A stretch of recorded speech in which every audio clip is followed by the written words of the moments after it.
Like it or not, the Affordable Health Care Act is coming. Starting Tuesday, you will be able to go online and enroll. But should you? 10 on your side, Stephanie Harris spent the day sifting through what can be a complicated process to help make it a little easier for you. Tom, Nicole, you probably heard about the marketplace or exchange where you can go and buy insurance.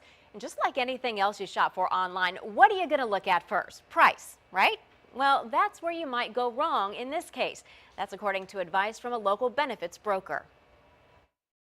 Just like buying a car, buying insurance is pretty personal. A Corvette won't cut it for a family of 4, and a minivan probably won't work for a single elderly man. There's so much to consider, so you really need to do your homework. The government has set up a website with tons of information. The problem with a wealth of information, you need a wealth of time.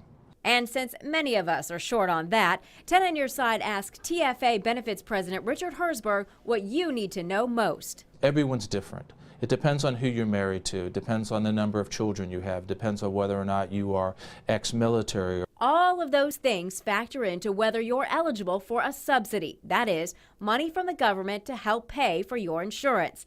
If your employer offers what the government considers affordable insurance, you're not eligible for a subsidy.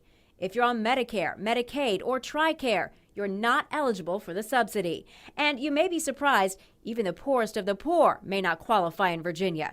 Herzberg estimates 400,000 people will fall through the cracks because it's not based just on income, it's also based on your individual circumstances. The young and healthy that currently get coverage today, unless they can do something to qualify for a subsidy, are going to be very unhappy with this law because it's going to push their premiums up 100 to 200%.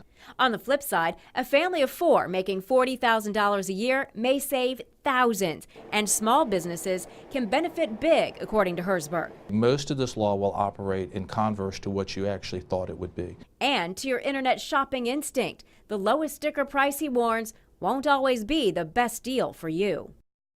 So how do you find the perfect deal for you? Well, probably the best thing to do is to meet with a broker or a healthcare navigator. Now, this isn't going to cost you a dime. The government has already factored it into the price of the insurance. You could also attend one of many seminars in our area, or if you have the time, you can do the research yourself online. Whichever you choose, we made it all really easy for you. There's a special page on wavy.com with all the contacts.